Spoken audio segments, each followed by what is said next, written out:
Tunarudisha mashukurani yetu Bwana. Amen. 누구든지 부르시오 예수 이름 부르시오 그 이름을 믿는 자 그 이름을 부르는 자 그가 어떤 사람이든 그는 구원 얻으리 예수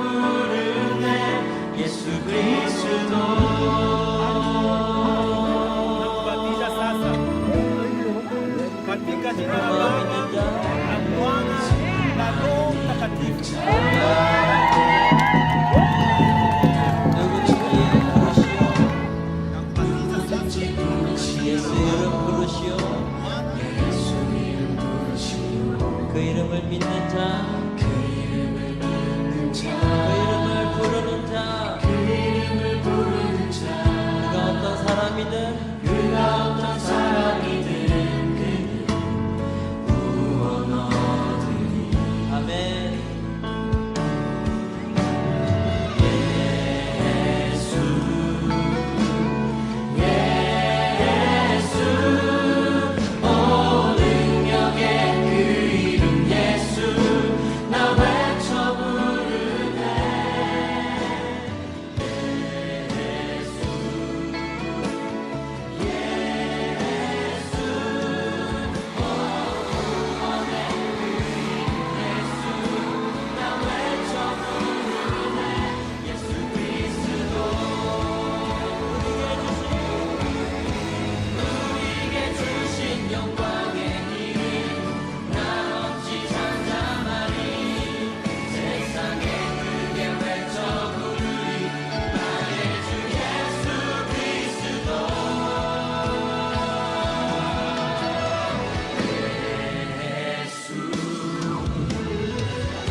할렐루야.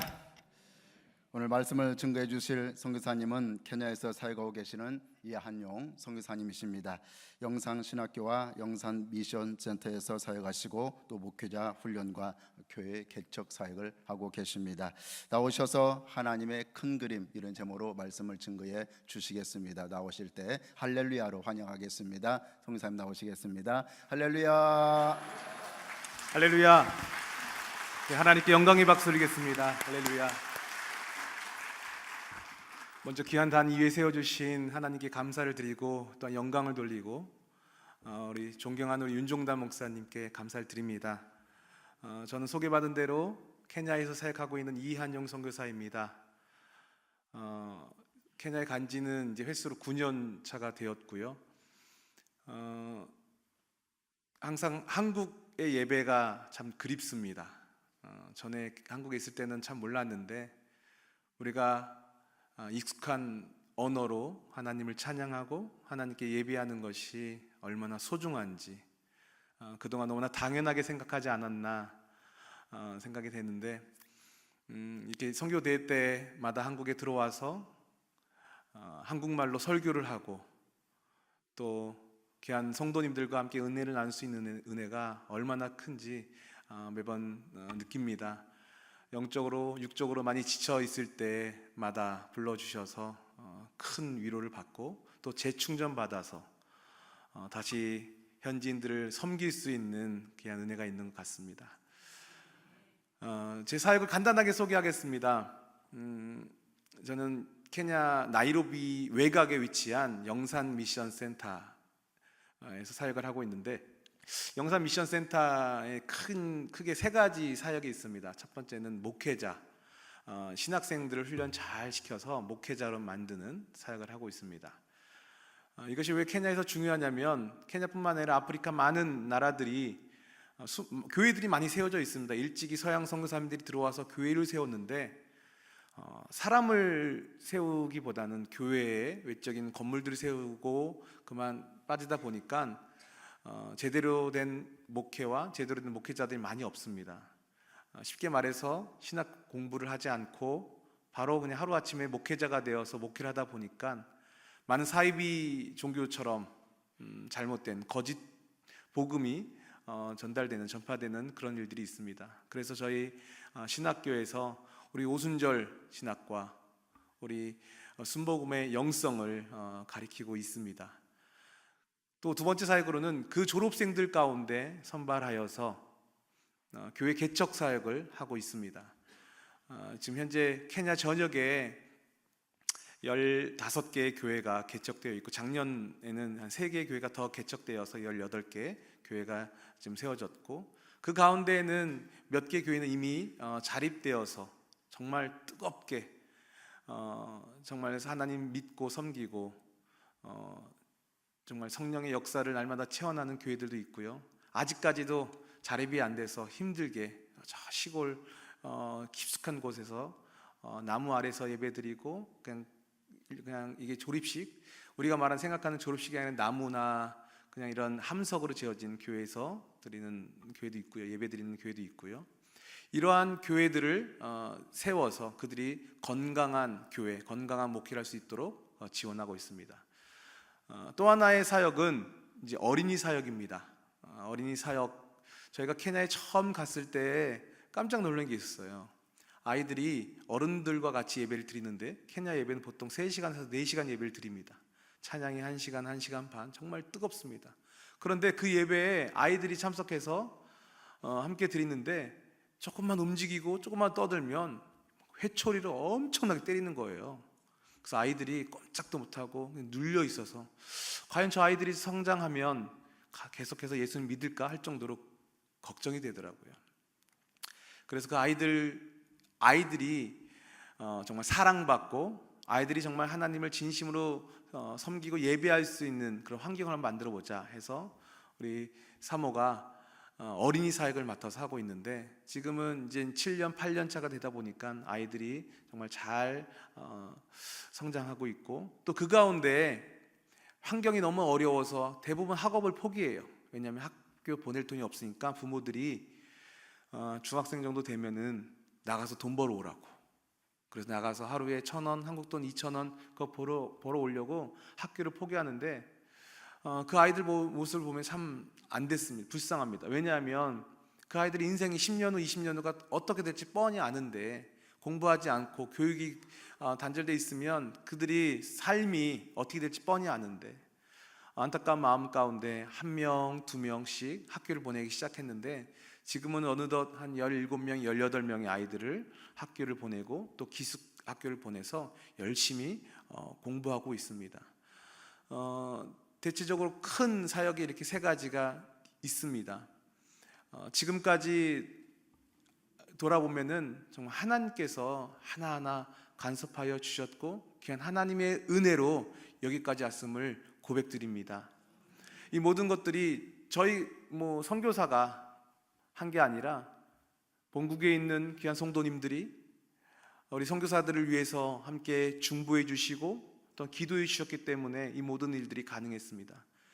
또한 중요한 것은 우리 주님께서 하셨기 때문입니다.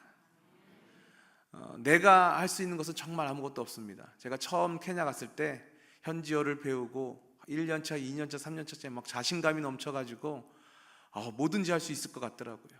그런데 한 해 한 해 갈수록 알면 알수록 선교는 참 어렵구나.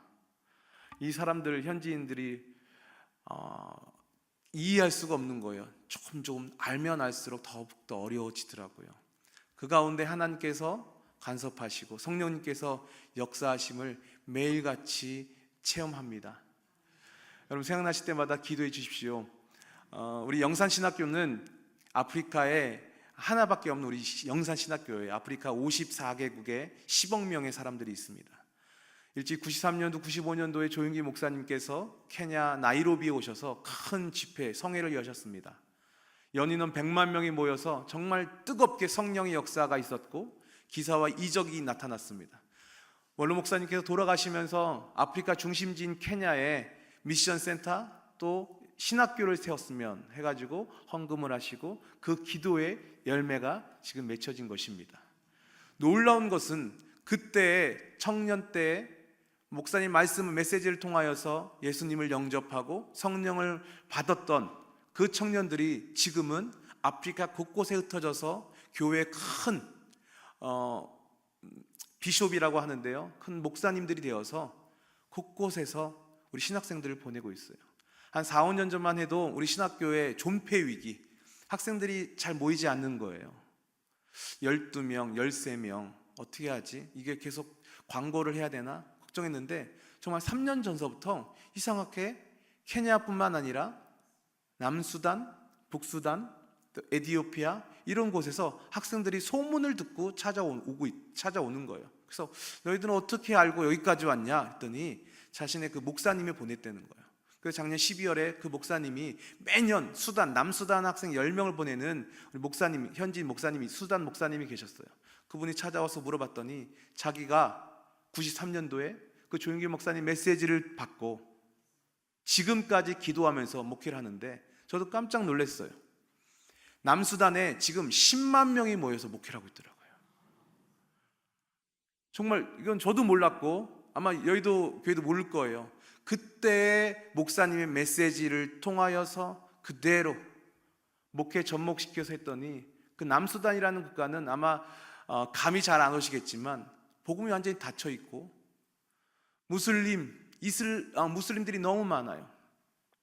북수단의 경우는 96%가 무슬림들입니다. 외국인도 들어갈 수 없을 정도로 완전히 복음이 닫혀 있어요. 선교사가 들어갈 수 없는 곳이에요. 그런데 하나님께서 그 한 사람, 귀한 목사님 세워지고 주의 종이 세워지고 그 사람을 통하여서 그의 영향력을 통하여서 지금 젊은 청년들 케냐에 보내고 또 이곳에서 공부하고 다시 본국으로 돌아가서 목회를 해 나갈 수 있도록 하나님의 사역을 감당할 수 있도록 하나님께 인도해 주셨다는 것이죠. 작년부터 저에게 하나님께서 주신 비전이 있습니다. 이제 7년을 마무리 짓고 이제 두 번째 사역을 맞이하면서 하나님께서 저에게 강하게 말씀하시는 것은 현지인 제자들을 세우라는 거예요. 저의 제자가 아니라 예수 그리스도의 제자가 세워져서 단 한 사람만 제대로 세워져도 그 사람을 통하여서 하나님께서 역사하실 것을 기대하게 만드십니다. 우리 가운데도 그 한 사람 바로 여러분이 되시길 바랍니다. 우리 순복음 금정교회 가운데 수많은 성도님들이 계신데 정말 하나님께서 원하시는 그 한 사람, 다른 사람이 아니라 바로 내가 되기를 원하고 또 여러분들이 되시기를 바랍니다.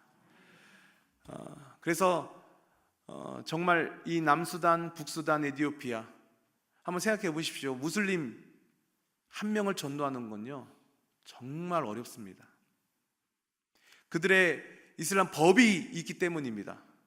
꾸란에 보게 되면 그들이 말하는 배교라고 하죠. 그들의 종교를 버리고 다른 종교를 받아들이게 되면 명예살인이라고 해서 부모가 자식을 죽일 수도 있습니다.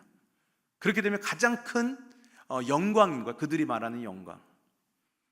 그들은 태어날 때부터 무슬림이 돼서 태어나고 하루에 5번씩 시간이 정해진 시간에 사우디아라비아 메카를 향해서 기도합니다. 그냥 그들은 종교가 아니라 삶이고 문화입니다. 그 가운데 예수님을 영접한다는 것은 정말 성령이 역사하지 않고는 이건 기적입니다. 우리 한 여학생 한 명이 에티오피아에서 왔는데 무슬림 가정에서 태어났고 자라면서 이 알라, 무하메드에 너무나 좀 궁금한 거예요. 왜 이렇지? 꾸란에는 왜 좋은 내용이 아니라 너무나 이렇게 잔인한 내용도 있지? 그런 마음이 있던 터에 본인 그 마을에 어떤 사람이 성경책, 신약 성경이죠. 신약 성서를 선물로 준 거예요. 어느 날 성경을 읽다가 그만 예수님을 만나게 되었습니다. 예수가 도대체 누구지? 궁금해서 읽다 보니까 순간 예수님이 믿어지더라는 거예요. 그 예수님이 믿어져서 예수님께 기도하고 예수님을 어떻게 해야 되는데 전혀 교회도 없고, 그래서 어떻게 신앙을 유지했냐 했더니 그 모스크에 가서 남들이 다 알라신께 기도할 때 본인은 똑같이 하면서 예수님께 기도했다라는 거예요.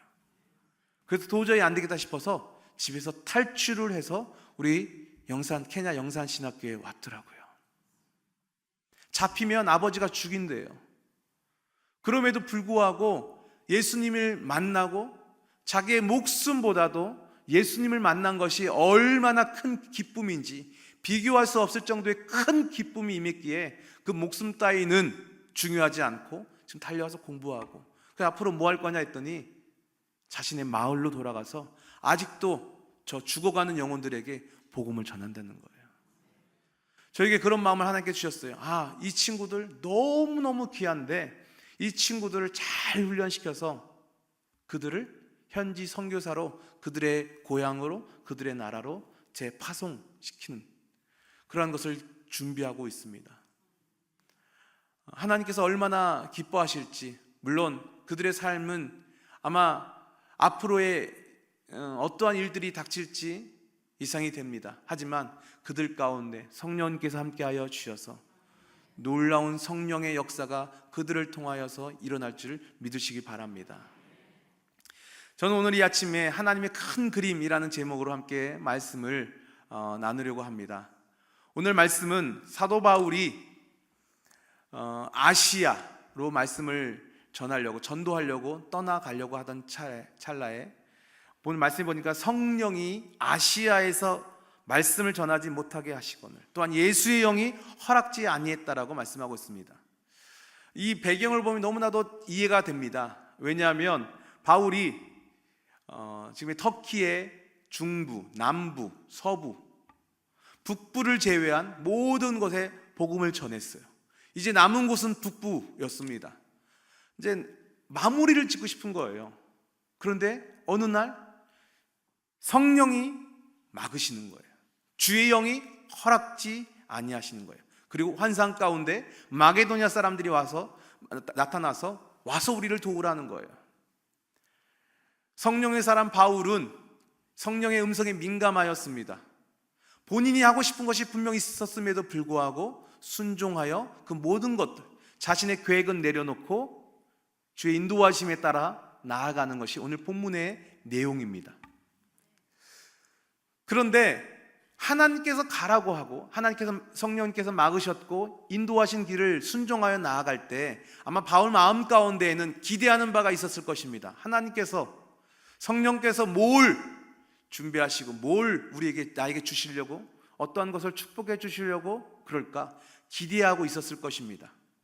그런데 그 예상과는 반대로 이야기가 흘러갑니다. 바울과 실라가 전도하러 가는데 귀신 들린 여종을 하나 만나게 되죠. 딱 봐도 보통 사람이 아니에요. 그리고 계속해서 바울 일행을 따라다니면서 괴롭히는 거예요. 귀찮게 하는 거예요. 성경에 보니까 이 사람들은 지극히 높은 하나님의 종으로서 구원의 길을 너희에게 전하는 자라. 이같이 여러 날을 하니까 바울 일행이 심히 괴로웠습니다. 그 귀신에게 바울이 선포합니다. 예수 그리스도의 이름으로 내가 내게 명하노니 그에게서 나오라 하니 귀신이 즉시 나왔습니다. 여러분, 예수 그리스도의 이름은 힘이 있습니다. 능력이 있습니다. 우리는 연약한 투성이이지만 그러나 예수 그리스도의 이름은 능력이 있습니다. 그랬더니 귀신이 당장 쫓겨나가고 기적이 일어났습니다. 여기까지만 해도 하나님께서 이 일을 우리에게 보여주시려고 하나보다 아마 생각했을 거예요. 그런데 그 여종에게는 주인이 있었어요. 그 예언하는 능력이 있었던, 악한 영에 사로잡혀서 예언하는 능력이 있었던 그 여종의 주인이 수입이 끊어진 것에 대한 분노가 일어나서 그 바울 일행을 고발하였고 결국에는 바울과 실라는 옥에 갇히게 되었습니다. 한번 여러분 생각해 보십시오. 성령이 막으셨어요. 그 길을 막으셨어요. 주의 영이 허락지 아니하셨어요. 그래? 그리고 환상 가운데 마게도냐 사람이 와서 우리를 도우라. 하나님의 큰 계획이 있을 거야. 기대하고 나아가는데 현실은 그렇지 않죠. 분명 하나님의 일을 행했는데, 주의 말씀 따라 순종하였는데 지금 그들은 어디 있습니까? 감옥에 있는 거예요. 발에는 차가운 착고가 채워져 있고 깜깜한, 빛이 없는, 희망이 없는, 앞이 보이지 않는 그 상황 가운데 놓여 있는 바울과 실라. 여러분 상상해 보십시오. 너무나 하나님을 원망스럽고 하나님의 계획이 뭐지? 충분히 원망하고 불평할 수 있는 환경이 있었음에도 불구하고 우리가 너무나 잘 알듯이 한밤중에 바울과 실라가 하나님께 기도하고 하나님을 찬송하였다고 성경은 기록하고 있습니다. 여러분 지금 어느 위치에 있습니까? 많은 분들이 하나님께 주님, 주의 음성을 듣기를 원합니다. 하나님께서 원하시는 길이 무엇입니까? 묻고 또 그 말씀에 순종하여 나아가는 분들이 있을 것입니다.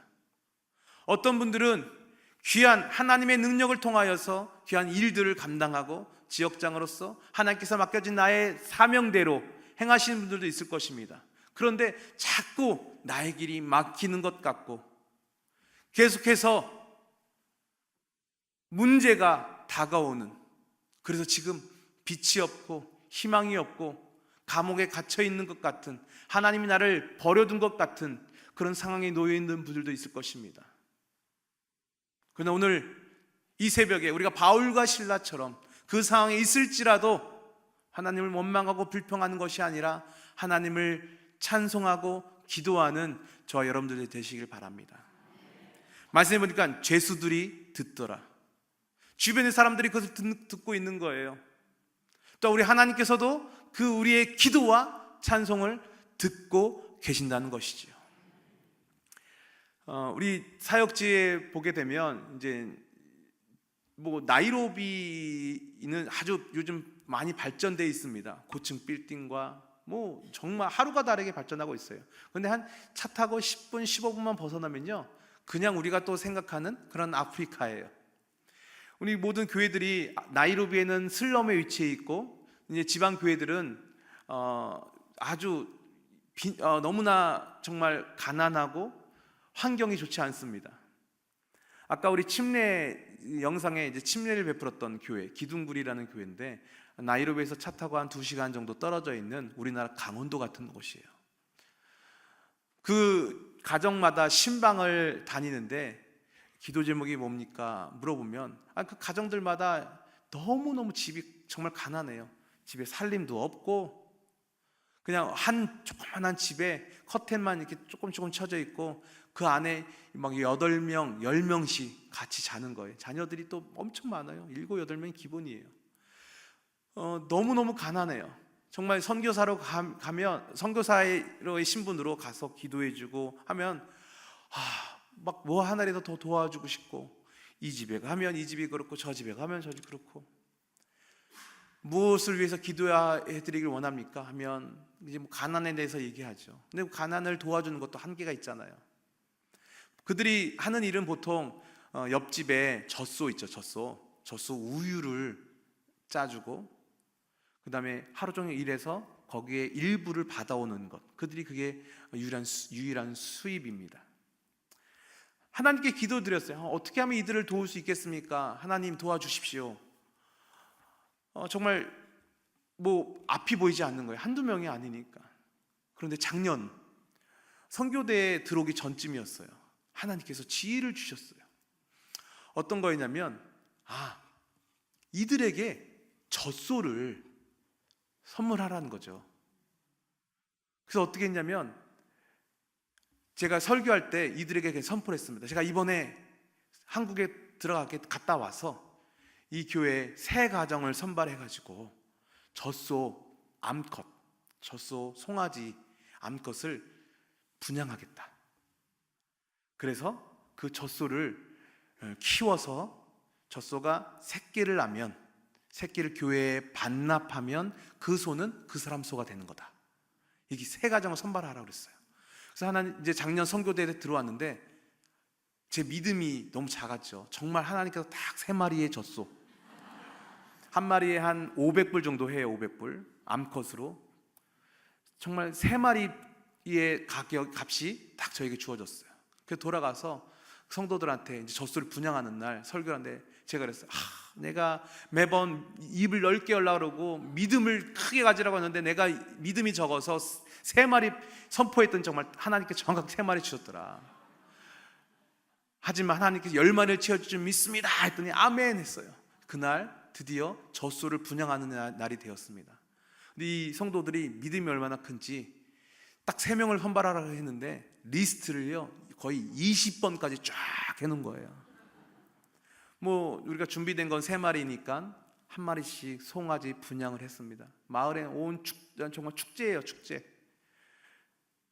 그리고 며칠 있다가 한국에서 이제 메일이 하나 왔어요. 선교사님 선교지 소식을 성도들과 나누고 싶습니다 해서 선교지 소식 알려달라는 거예요. 그래서 젖소 분양한 이야기를 쭉 써서 보냈는데 그 소식을 접한 어떤 성도님이 저한테, 전 누군지도 모르는 메일이 온 거예요. 선교사님의 주보에 실린 선교사님의 선교지 소식에 감동을 받았습니다. 젖소를 분양하는 걸 돕고 싶은데 한 마리에 얼마입니까? 제가 할 수 있을까요? 한 거예요. 그래서 저는 몇 마리인지도 물어보질 않아서 한 마리에 500불이고요. 도와주시면 너무 고맙지요. 했는데 답변이 이제 그 다음날 온 거예요. 선교사님, 제가 7마리 해서 10마리 채우려고 하는데 괜찮겠습니까? 할렐루야. 그래서 너무너무 감사하죠.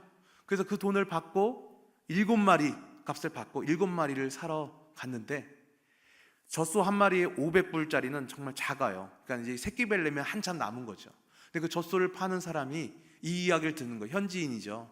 그 마을에 그 소를 파는 사람이 왜 이 소를 사냐는 거죠. 그래서 이러이러한 이유로 좀 가난한 성도들에게 한 마리씩 분양하여서 그 새끼가 나면은 다음 차순의 성도들한테 또 나눠주려고 한다 했더니 이 젖소를 파는 사람이 감동을 받아가지고 그러면은 이거 언제 기다리지? 조그만 거 자기가 이제 가임기가 가까운 새끼가 송아지가 아니라 거의 이제 새끼를 낳을 수 있을 정도의 큰 사이즈가 이제 800불이래요. 근데 자기가 500불만 받고 7마리를 팔겠다는 거예요. 그래서 그 7마리 튼튼한 농물들로 데리고 와서 이제 주일날 송아지를 분양하기로 했어요. 그 전날 토요일날 오후에 갑자기 저한테 전화가 온 거예요. 예도순복음교회 장로님 3분이 케냐에 갑자기 저 때문이 아니라 다른 일로 방문을 하셨는데 내일 우리 이한연 선교사 사역하는 데도 보고 현지 예배를 드리고 싶다는 거예요. 같이 갈 수 있냐는 거예요.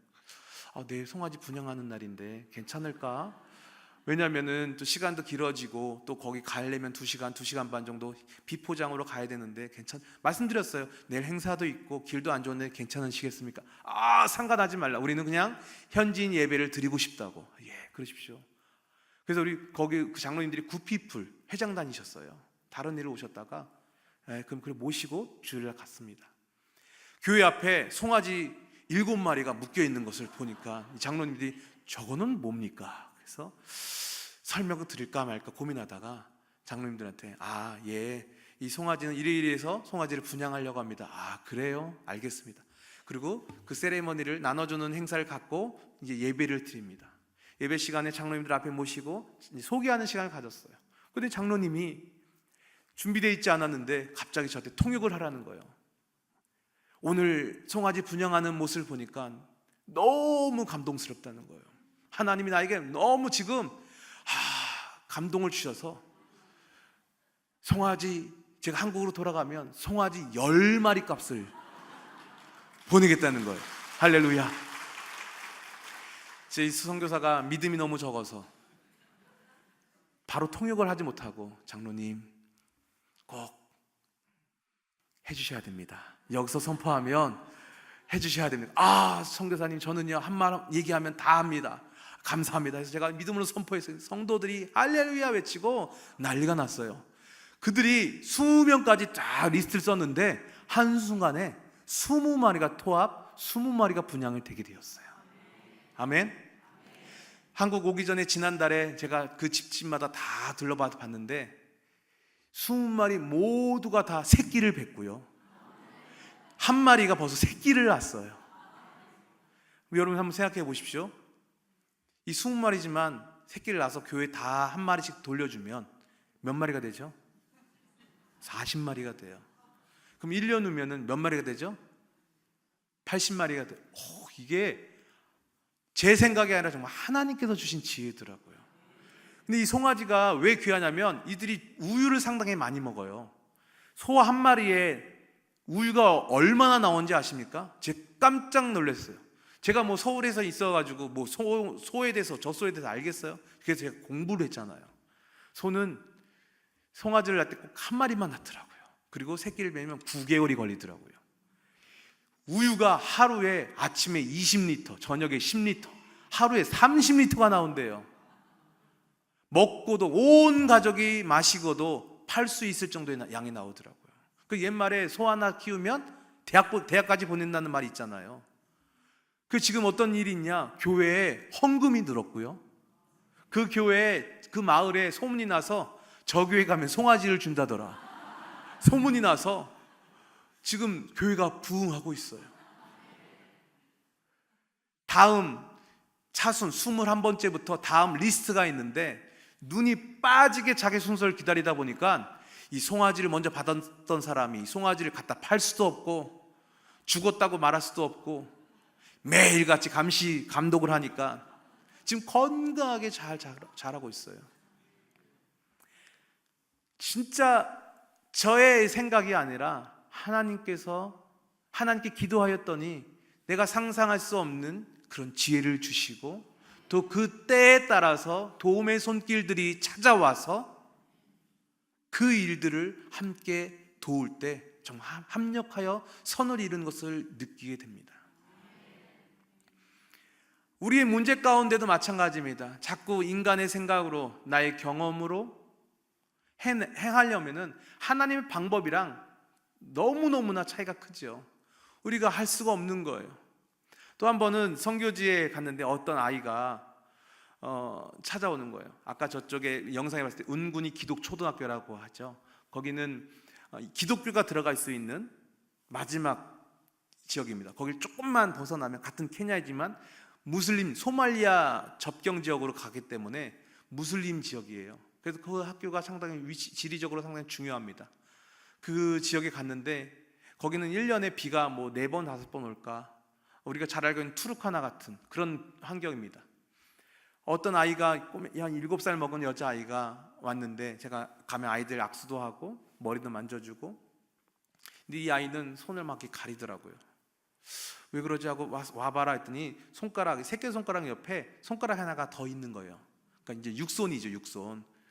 근데 이제 한국에서는 아주 간단한 수술인데 고칠 수 있는데 거기는 뭐 의료 환경도 좋지 않으니까 이 아이가 항상 부끄러워서 손을 가리고 있습니다.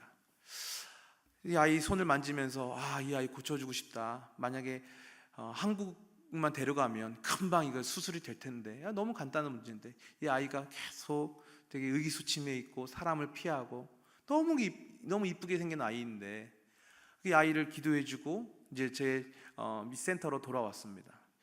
며칠 있다가 저에게 메일이 한 통이 왔는데 케냐 한인 선교사회예요. 케냐 한인 선교사회.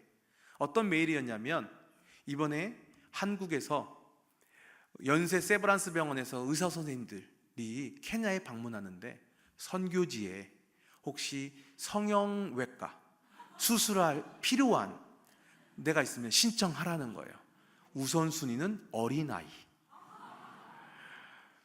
그 강사님으로 말씀드릴 것 같으면 저도 몰랐는데 인터넷 찾아보니까 너무 유명하더라고요. 유대연 박사님이라고. 쉽게 말해서 뭐 청와대에 들어가서 수술하시고 전에 미국 대사였던 분이 면도칼 테러 당해서 여기 집도하신 분 이분이에요. 그 정도로 한국에서 가장 성형외과적으로 으뜸이신 분이 친히 케냐까지 오신다는 거예요. 그래서 이 아이를 데리러 갔습니다. 우리 나이로비에서 거기까지 차로 한 4시간 5시간 정도 떨어져 있어요. 일찍이 그 아이를 데리러 갔어요.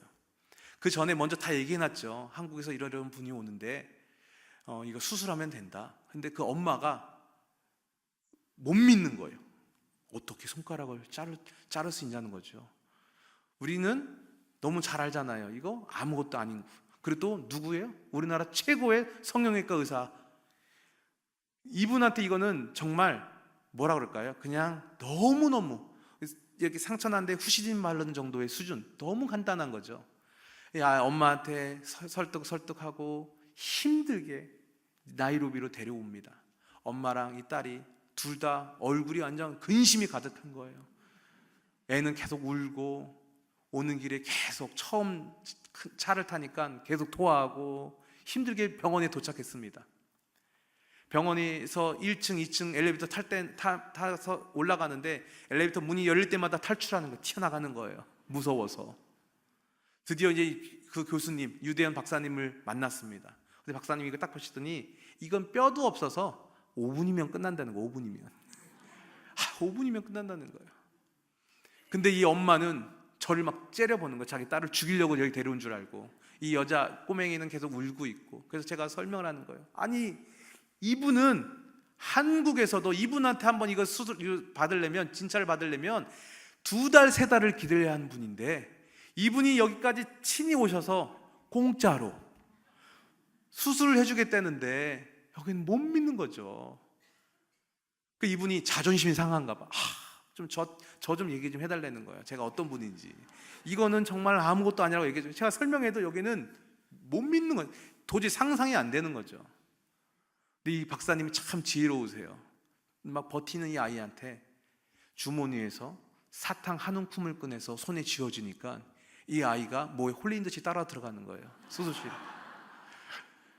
그리고 진짜 정확히 10분 후에 분대를 감고 나왔어요. 그 박사님이 그냥 너무 간단하게 끝냈고 너무 잘 됐다는 거예요. 이 아이는 사탕 그대로 갖고 있고 왜 먹지 않냐 그랬더니 집에 가서 동생들이랑 나눠 먹는다고. 의사 선생님이 감동받아 갖고 통역 좀 해주세요. 내가 한 박스 사준다고. 저 그 모습을 보면서 이 아이의 모습, 이 엄마의 모습이 나의 모습이 아닌가 생각했어요. 선교지에 있다 보니까 믿음이 커지는 것 같은데도 환경을 보면 작아지는 거예요.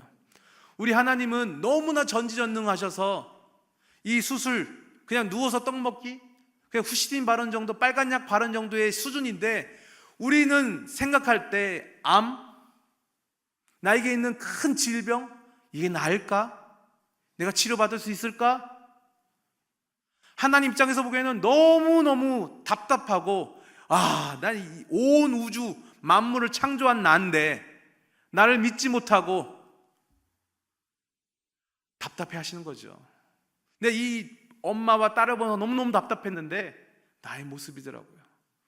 송아지 10마리, 100마리 선포했어야 되는데 3마리. 성전 제가 케냐 가서 이제 6개 정도 성전을 지금까지 건축을 했어요. 지을 때마다 처음에 믿음이 너무 커지는 거예요. 크게 지었어요. 처음 설계도를 했어요. 그러다가 공사가 시작되면요, 돈이 이제 없는 거예요. 그러니까 다시 줄이는 거죠. 이렇게 좀만 이거 좀 줄여. 1m 좀. 왜냐 그 사이즈를 좀만 줄이면 돈이 확 떨어지니까. 그러다 갑자기 어느 날 믿음이 또 생기면 미안하지만 좀 늘려달라고. 다시 줄이자고. 이게 저희 믿음이더라고요. 우리 하나님께서는 온 우주 만물을 창조하신 전지전능하신 하나님이십니다. 무에서 유를 창조하신 분이에요. 우리는 그분의 생각을 정말 1점 하나 또 따라갈 수 없는, 그런데 우리가 많이 배웠다고, 내가 가진 게 있다고, 내가 신앙의 경륜이 몇 년인데 이런 걸로 인해서 자꾸 우리 하나님을 내가 아주 편협하게 좁게 믿고 있더라고요. 사탕 한 움큼을 움켜쥐고 이거 나 못 먹어. 의사 선생님이 내가 한 박스 사줄게. 이거 얼마 하지 않아. 이 사탕 이거 얼마 한다고? 10,000원도 안 할 거야. 그죠? 아마 그런 심정으로 내가 사탕 한 박스 사줄게. 아마 우리 하나님께서는 우리가 움켜쥐고 있는 것이 있지만 야 내가 해줄게. 그러나 우리에게 필요한 것은 우리의 믿음을 먼저 하나님께 보여야 한다는 것이죠. 사랑하는 성도 여러분, 하나님의 큰 계획하심이 있습니다. 오늘 바울과 실라가 감옥에 갇혔을 때 그것이 끝이 아니더라고요. 그곳에서 기도하고 찬송하였습니다. 그랬더니 옥문이 열렸어요. 발의 착고가 풀렸어요. 그 간수장이 잠에서 졸다가 깼는데 없어진 거예요. 나는 이제 죽었구나. 성경에 보니까 큰 칼을 빼앗고 자결하려 하거늘. 바울이 말리는 거예요. 하지 말라는 거예요. 우리 여기 있다. 우리 도망가지 않았어. 결론적으로 27절에 간수가 자다가 깨어 옥문들이 열린 것을 보고 죄수들이 도망가 줄 생각하고 칼을 빼어 자결하려 하거늘. 그런데 34절에 어떤 말씀이 있냐면 그들을 데리고 자기 집에 올라가서 음식을 차려주고 그와 온 집안이 하나님을 믿음으로 크게 기뻐하니라. 하나님의 계획하심은 여기에 있었다라는 것이죠. 옥문, 그 옥에 갇힌 것이 끝이 아니라 하나님은 그것을 통하여서, 그 고난을 통하여서 그 가정을 구원하시고자 하는 계획하심이 있었다는 것이죠. 우리 가운데 있는 고난, 그게 끝이 아닙니다. 그것을 통하여서 하나님께서 더 큰 일들을 계획하고 계시고 그것을 우리에게 보여주기를 원하신다는 겁니다. 여러분, 어떠한 어려움이 있습니까? 우리가 믿는 그 하나님은 위대하신 분이시고 좋으신 분이십니다. 우리에게 좋은 것을 주기를 원하시는데 하나님의 큰 그림 가운데 지금 펼쳐져 있는 나의 상황 가운데 있는 것은 끝이 아니라 과정 가운데 있고요, 내가 상상할 수 없는 하나님의 섭리와 하나님의 계획하심이 있다라는 것입니다. 오늘 이 새벽에 가져난 모든 기도의 제목들, 저 선교지에서 역사하셨던 그 성령의 역사하심, 하나님의 함께하심이 우리의 삶 가운데서도, 오늘 하루의 삶 가운데서도 우리와 함께 있음을 믿으시길 바랍니다. 마지막으로 부탁드리겠습니다. 저 케냐에 이 미션 센터가, 선교 센터가 정말 아프리카의 선교 전초 기지가 되어서 그것을 통하여서 정말 예수 그리스도의 제자들이 많이 배출되고 정말 아프리카가 하루가 다르게 무슬림화 되어가고 있습니다. 그 무슬림들이 반대로 그 무슬림들이 다시 예수님을 믿고 영접하는 일들이 나타나고 있습니다. 그 신실한 종들이 끝까지 신앙 잃어버리지 아니하고 목숨을 내려놓고 정말 그 복음을 전파하고자 결단하고 나아가는 그 귀한 종들, 주의 종들이 마음껏 하나님의 사역들을 펼쳐나갈 수 있도록 함께 해달라고, 성령님 그들을 붙잡아 달라고 기도해 주시길 바랍니다.